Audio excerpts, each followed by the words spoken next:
नमस्ते दोस्तों, कैसे हैं आप सब। आज हम जो लड्डू बनाने जा रहे हैं वो आटे के लड्डू हैं। और ये सर्दियों में ख़ास तौर से बनाए जाते हैं। और इस सर्दियों में खाने में बहुत ही टेस्टी लगते हैं और इसकी तासीर भी गर्म होती है, क्योंकि इसमें हम जितने भी ड्राई फ्रूट वगैरह डालेंगे सबकी तासीर गर्म होती है। तो ये हमें सर्दियों से भी बचाते हैं। और ये हेल्दी भी बहुत हैं, क्योंकि ये हम ड्राई फ्रूट से बनाते हैं। इसमें अगर आप थोड़ी सी सौंठ वगैरह मिला दें ये तो और भी बढ़िया हो जाते हैं। इनको बनाने से पहले हम थोड़ी सी तैयारी करके रख लेते हैं। उसके लिए मैंने लिए बादाम। ये मेरे 1/4 कप बादाम है, जो वेट में तकरीबन 100 ग्राम होंगे। अब इनको लेके मैंने बड़ा बड़ा काट लिया, बीच में से चाकू लगा के, और 2 हिस्से कर लिए हैं, जो खाने में बहुत टेस्टी लगते हैं। आप चाहो तो इन्हें थोड़ा सा तल के पीस भी सकते हो। जब हम ड्राई फ्रूट काट के डालते हैं तो एक तो वो देखने में भी बहुत बढ़िया लगते हैं, प्लस जब मुंह में एक एक ड्राई फ्रूट आता है तो उसका टेस्ट ही अलग आता है। या मैंने काजू भी 1/4 कटोरी ले लिए थे, उसको भी पूरे काजू में से 2 हिस्से कर दिया है। आप चाहो तो 2 टुकड़ा काजू भी ले सकते हैं। अब इसमें हम डालेंगे गोला। ये मैंने मीडियम साइज़ का एक गोला लिया है। इसको मैं आधे के करीब कसूँगी। इसका थोड़ा हमें कसना मोटे वाली साइड से, जो इसके थोड़े मोटे मोटे लच्छे हैं। थोड़ा मोटा लच्छा होगा तो वो दिखाई भी देगा और खाने में भी उसका एक अलग टेस्ट पता चलेगा। जब हम गोले को कसते हैं तो एक ना कसने में इसमें पतली पतली सी गोले की लेयर रह जाती है। हमें इसे भी वेस्ट नहीं करना है। इसे निकाल के या तो हम तोड़ लेंगे या चाकू से बारीक बारीक काट लेंगे। तो ऐसे कर लेंगे हम इसको। वेस्ट हमें कोई भी चीज़ नहीं करनी है। अब हमें अपना ये कसा हुआ गोला भी एक साइड रख लेना है, एक प्लेट में। अब हमें दूसरी तैयारी कर ली है। अब इसमें लेना है हम 1/4 कटोरी खरबूजे के बीज, जिसे मगज भी कहते हैं। उन्हें भी निकाल के एक साइड रख लेंगे। अब हमें अपने जो ड्राई फ्रूट हैं कुछ तलने हैं। तो मैंने ये ले लिया देसी घी, और इसको थोड़ा तेज़ आंच पे रख के हमें इसे पिघलाना है और अच्छे से गर्म करना है। हमें अपने घी को मीडियम हॉट ही गर्म करना है, बहुत तेज़ गर्म नहीं करना है, क्योंकि घी तेज़ गर्म होता है तो उसमें एक अलग सी स्मेल आ जाती है। दूसरा उसका टेस्ट भी नहीं आता। और जब हम इसमें अपना ये गूंद भूनेंगे तो वो भी तेज़ भुन जाएगा, लेकिन अंदर से कच्चा रह जाएगा, फिर वो अंदर से चिपचिपा आता है। अब ये मैंने लिया गोंद। ये गोंद कीकर का गोंद है, ये जो सर्दियों में ही खाया जाता है। गोंद 2 तरीके के होते हैं, एक कीकर का और एक कतीरे का। तो कतीरे का गोंद गर्मियों में खाया जाता है और कीकर वाला गोंद सर्दियों में खाया जाता है। तो इसलिए हमें स्पेशल जाके कह के यही लाना है कि हमें कीकर वाला गोंद दो। अब इसे हम घी में डाल के लगातार चलाते हुए भूनते रहेंगे, और ये भूनने से फूल जाते हैं। हमें अपना गोंद इतना भूनना है कि इसका अंदर तक भुन जाए ये, नहीं ये अंदर तक गोंद की तरह ही चिपचिपा रह जाएगा अगर आपने कम भून लिया है। तो इसे थोड़ा सा लाल हो जाएगा और ये अंदर तक भुन जाएगा। इसे आप भूनने से पहले एक दिन धूप में भी रख सकते हैं, उससे और भी बढ़िया भुन के आता है। अब हमारा सारा गोंद भुन गया। अब हम इसे एक प्लेट में निकाल लेंगे। ऐसे करके मैंने ये 1/4 कप ही गूंद लिया था। हम सारा करके धीरे धीरे भून लेंगे। हम इसे थोड़े से घी में इसलिए भून रहे हैं क्योंकि गूंद भूनने में घी का कलर वगैरह ख़राब हो जाता है, तो इसलिए हम इसे थोड़े से घी में भून रहे हैं। अब हमने सारे गोंद भून के रख लिए। अब हम थोड़ा सा घी और डालेंगे, 1 चम्मच के करीब। उसे भी हम गर्म होने देंगे। जब हमारा घी हल्का गर्म हो जाए तो हम इसमें डालेंगे 1 कटोरा भर के मखाने कटे हुए। इसको मैंने बीच में से काट लिया था और देख लिया था कि इसमें कोई जाला वगैरह नहीं है। मखानों में अक्सर कर जाले हो जाते हैं, तो इसलिए हमें इसे काट के यूज़ करना है। ऐसे भी हम हल्की आंच पर लगातार चलाते हुए भूनते रहेंगे। मखाने बहुत जल्दी जल जाते हैं, इसलिए इसे हमें लगातार चलाना है। और हमें ये ध्यान रखना है कि ये जल ना पाए, क्योंकि मखाने बहुत जल्दी जल जाते हैं। और हमें इसे इतना भूनना है कि ये अच्छे क्रिस्पी हो जाएं। जब इसे हम हाथ से लेके तोड़ें तो एकदम से टूट जाए, पूरा पाउडर की तरह बन जाए। बस हमें इसे इतना ही क्रिस्पी करना है। इन लड्डू को बनाते हुए हमें ये बात ध्यान रखनी है कि कोई भी काम बहुत तेज़ आंच पे नहीं करना है, हर चीज़ मीडियम हॉट पे करना है, जिससे हमारे लड्डू बिल्कुल अच्छे बने और इनका बहुत सौंधा सौंधा सा टेस्ट आए। अब ये मखाने भी मैंने जिस प्लेट में गोंद निकाल के रखे थे उसी में निकाल लिए हैं। अब गैस बंद करके मैं इसमें भून लूँगी अपनी मगज, जो 1/4 कटोरी मैंने निकाल के रख रखी थी, वो भी हल्के से इसी में भून लेंगे। हल्की तो इसी में भुन जाती है, फिर दोबारा ज़रा सी गैस ला के और हम इन्हें भून लेंगे।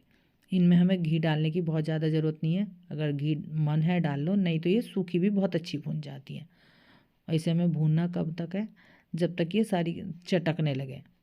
इसमें चट चट की आवाज़ आएगी और ये ऊपर उछल उछल के आएंगी। बस हमें इसे इतना ही भूनना है, बहुत ज़्यादा लाल रंग का नहीं करना है, नहीं तो इसका टेस्ट कड़वा जाता है। अभी देखो चटकने की लगी है, बस हमें इसे इतना ही भूनना है। और उसके बाद हम गैस बंद करके इसे भी उसी प्लेट में निकाल लेंगे जिसमें हमने अपने मखाने भून के रख रखे थे। अब हमें अपने आटा भूनना है। उसके लिए मैंने लिए एक कढ़ाई, उसमें लिया मैंने 2 कप भर के देसी घी। 1 कप में तकरीबन 200 ग्राम घी आया था, तो ये टोटल 400 ग्राम घी हो गया। अब इसे हम हल्का सा गर्म करेंगे। बस हम इसे बहुत तेज़ गर्म नहीं करना है, बस इसे एक बार पिघला लेना है। हमें इसमें डली वाले में नहीं डालना है अपना आटा, हल्का सा इसे पिघला लेंगे। और ये एक बार में मैंने 400 ग्राम घी डाला। जब ये पिघल गया तो मैंने 100 ग्राम के करीब घी अलग रख दिया, जो हम इसमें बाद में डालेंगे। जब हमारा घी पिघल जाए तो इसमें हम डालेंगे आटा। ये नॉर्मल रोटी बनाने वाला आटा है। ये मैंने 4 कप भर के लेके और इसे छान लिया है। तकरीबन ये वेट में 500 ग्राम है। अब ये डाल के हम इसे चलाते रहेंगे लगातार। ये सारा काम हमें स्लो आंच पे करना है। आटा भूनने में तो आंच बिल्कुल भी तेज़ नहीं करनी है, नहीं तो आटा हमारा भून तो जल्दी जाएगा, लेकिन ये अंदर से कच्चा रह जाएगा और घी का जले हुए का टेस्ट आएगा। तो इसे हमें बिल्कुल स्लो आंच पे भूनना है। सबसे पहले हम सारे सूखे आटे को घी के साथ अच्छे से मिक्स कर लेंगे कि कहीं भी कोई सूखे आटे की गुठली ना रह जाए। ये अच्छे से घी के साथ मिक्स हो जाए। अब हमें इसे भूनना है। अगर ये लग रहा हो कि ज़्यादा सूखा सूखा सा हो गया आटा, तो जो घी हमने बचा के रख रखा था 100 ग्राम के करीब, हम उसमें से 2-3 चम्मच करके इसमें मिला देंगे। आटा शुरुआत में कैड़ा लगता है और इसे भुनने में भी थोड़ी दिक्कत आती है, लेकिन ये जैसे जैसे धीरे धीरे भुनता रहेगा ये सॉफ्ट होता जाएगा और फिर तो बहुत ईजीली भुन जाएगा। तो इसलिए हम इसे कोशिश करेंगे पहले कि इसी घी में भुन जाए ये हमारा। अगर हमें लगेगा कि ये नहीं भुन पा रहा है, थोड़ा हार्ड हो रहा है हमें चलाने में, तो हम इसमें 2 चम्मच के करीब घी डाल देंगे। जिस घी को हमने पिघला के पहले थोड़ा सा अलग निकाल के रख रखा था, वो 2 चम्मच घी हम इसमें मिला देंगे। मिलाने के बाद दोबारा इसे भूनेंगे। हमें इसे स्लो आंच पे लगातार चलाते हुए भूनना है कि हमारा आटा नीचे से कहीं भी जले ना। नीचे से लेके और इसे अलट पलट के हम भूनते रहेंगे। ये अभी भी सूखा लग रहा है तो हम इसमें 2 चम्मच घी और डाल सकते हैं, क्योंकि वो घी पहले ही हमने इसके लिए उठा के रख रखा था अलग। हम थोड़ा थोड़ा करके घी इसलिए मिलाते हैं कि ज़्यादा हो जाएगा तो उसे हम निकाल नहीं सकते हैं, लेकिन धीरे धीरे करके हम मिला सकते हैं इसमें। अभी देखो थोड़ा सा भुनने के बाद मेरा आटा कितना सॉफ्ट हो गया। मैंने इसमें टोटल 4 चम्मच घी मिलाया है। अगर आटे में घी कम होता है तो हमारे लड्डू बनने में दिक्कत करते हैं, इसलिए हमें इसमें घी बिल्कुल प्रॉपर रखना होता है। और बहुत ज़्यादा होगा तो भी हमारे लड्डू प्रॉपर नहीं बनेंगे, वो थोड़े से बहे बहे से हो जाएंगे। तो इसलिए हमें घी बिल्कुल ध्यान से डालना होता है इसमें। हमें अपने आटे को लगातार चलाते रहना होता है। अगर हमने छोड़ दिया तो नीचे से हमारी कढ़ाई गर्म होने की वजह से उधर से आटा जल जाएगा और फिर सारे लड्डुओं का टेस्ट ख़राब हो जाएगा। इसे इसलिए हमें लगातार चलाते रहना होता है। मैंने जब तक आटा भुना है मैंने इसकी एक बार भी आंच तेज़ नहीं करी। लगातार इसे मैंने स्लो आंच पे ही भुना है और उससे मेरे लड्डुओं का आटा जो है बहुत बढ़िया भुन गया है। अब हमें इसे भूनना कितना है, जब तक ये सुनहरा सुनहरा सा लाल रंग का ना भुन जाए, इसे हमें इतना ही भूनना है। क्योंकि जब हम इसमें बूरा मिलाएंगे तो ये और भी सफ़ेद हो जाएगा, तो वो देखने में भी अच्छा नहीं लगता है। तो इसे हमें एकदम लाल भूनना है। आटे को भूनने में मुझे आधा घंटा लगा। अब हमारा आटा भूनते भूनते काफ़ी लाल हो गया। पहले के मुकाबले इसके रंग में काफ़ी अंतर आ गया। ये देखो कितना लाल हो गया। अब आटे को भुनने में बस 2 मिनट की कमी है, तो अब हम इसमें डाल देंगे जो हमने बादाम काट के रख रखे थे। उसके लिए हमें अलग से घी में भूनने की ज़रूरत नहीं है, ये हमारे आटे के साथ ही भुन जाएगा। हमारा टाइम भी बचेगा और घी भी कम लगेगा। तो हम सारे बादाम पहले डाल देंगे, क्योंकि बादाम थोड़ा देर से भूनते हैं। पहले बादाम को डाल के उसे चलाते हुए हम इसे 2 मिनट भूनेंगे।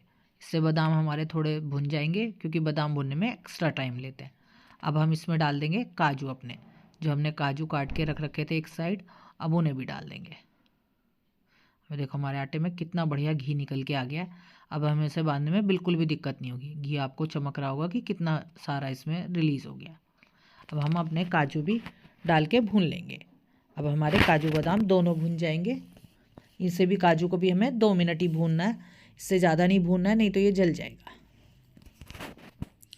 अब जब हमारे काजू भून जाए तो अब हम इसमें डालेंगे अपना गोला, जो हमने अलग से कस के रख रखा था। उसे भी हम आटे में डाल देंगे और अब गैस बंद कर देंगे, क्योंकि गोला जो होता है बहुत कम आँच चाहिए होती है उसे भुनने के लिए, तो वो आटे की गर्मी से ही अपने आप भुन जाएगा। लेकिन इसे हमें भूनना ज़रूर है, क्योंकि सबसे पहले गोले में ही स्मेल आती है और वही ख़राब होता है। इसलिए इसे अगर हम भून लेंगे तो इसकी शेल्फ़ लाइफ बढ़ जाएगी। बस इसे हमें आटे के साथ भून लेना है। अब हमारा गोला भी अच्छा भुन गया, तो हम इसे थोड़ा ठंडा होने के लिए किसी बड़े बर्तन में निकाल के रख देंगे। अभी आटा बहुत गर्म है, तो ये धीरे धीरे भूनता भी रहेगा। इसे हमारी तरफ कहते हैं आँच लेना, कि एक आँच नीचे भी लेता है, क्योंकि ये थोड़ा अभी गर्म है, तो ये लगातार हल्का सा डार्क कलर पे आता रहेगा। एक बार जब निकाल लेंगे सारा, हम इसे फैला देंगे जिससे ये थोड़ा ठंडा हो जाए। अभी सर्दियाँ हैं तो हम हल्के से गर्म में ही बूरा मिलाएंगे, नहीं तो गर्मियों में इसे बिल्कुल ठंडा करके मिलाते हैं अगर गर्मियों में बनाने हैं तो। ये लिया मैंने 4 कप में बूरा। आप इसकी जगह पिसी हुई चीनी का पाउडर भी ले सकते हैं। ये बूरा मिलती है, एक करारा भी मिलता है, करारा थोड़ा मोटा होता है। अब हम इसे छान लेंगे, थोड़ी थोड़ी करके अपनी सारी बूरा हम छान लेंगे। छानने से क्या होगा, इसमें गुठलियाँ वगैरह जो होंगी वो निकल जाएंगी, एक अच्छे से पाउडर बन जाएगा। तो हम जब इसे मिक्स करेंगे तो ये प्रॉपर मिक्स हो जाएगा और हमारा टाइम भी कम लगेगा। हम बूरा को छान के नहीं रखते हैं तो कई बार होता है इसमें गुठलियाँ जो बनी होती हैं वो मिक्स होने से रह जाती हैं, क्योंकि बादाम काजू के चक्कर में हमें पता ही नहीं चलता कि बूरा की गुठली कौन सी है, और वो जब खाओ तो बूरा की गुठली आती है तो वो अच्छी नहीं लगती है। और छानने से जैसे ये मोटी मोटी हमारी चीनी ऊपर रह गई है, ये भी अलग निकल जाएगी। इसे निकाल के हम किसी कटोरी में रख लेंगे और इसको अपनी सारी चीनी के साथ मिला लेंगे। अब ये जो बूरा हमने छानी है ये सारी अपने आटे में मिला देंगे और मिला के से चला लेंगे जिससे हमारी ये आटे के साथ अच्छे से मिक्स हो जाए।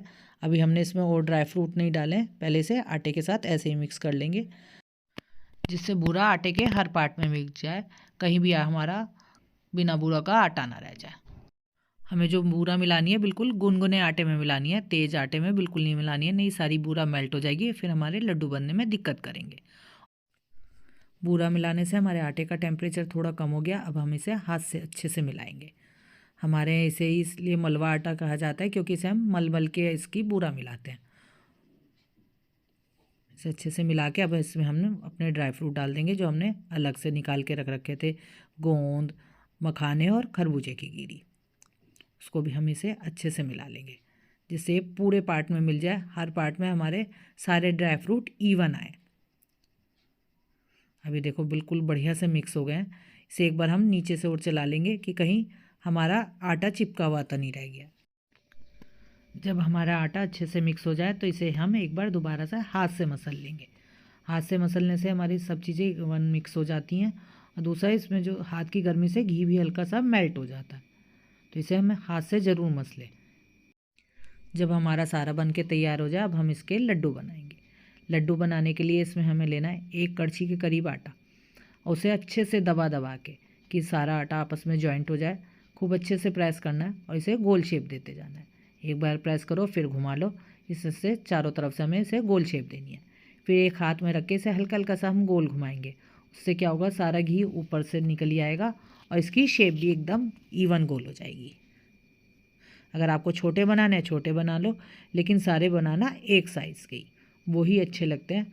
बस इसे अच्छे से प्रेस करते हुए हमें पहले सारे को जोड़ना है और फिर इसको घुमा घुमा के चारों तरफ से ऐसे गोल कर लेना, और उसके बाद ऐसे हथेली में हम गोल घुमाएंगे तो इसमें से एक अलग शाइन आ जाएगी और थोड़ा ऊपर से घी भी चमकेगा, तो हमारे लड्डू बन के तैयार हो जाएंगे। ऐसे ही करके हमें सारे अपने लड्डू बना के एक साइड रख लेने, और ये लड्डू आराम से महीने भर भी खा सकते हैं आप इसमें, क्योंकि हमने पानी का यूज़ नहीं करा है, तो ये आराम से महीने भर भी लड्डू चल जाते हैं। अगर आपको मेरी ये वीडियो पसंद आई हो तो इसे लाइक करें, शेयर करें और मेरे चैनल को सब्सक्राइब। इन लड्डुओं को एक के ऊपर एक ना रख के किसी फ्लैट थाली में लगाएं, नहीं तो ये फूट जाएंगे।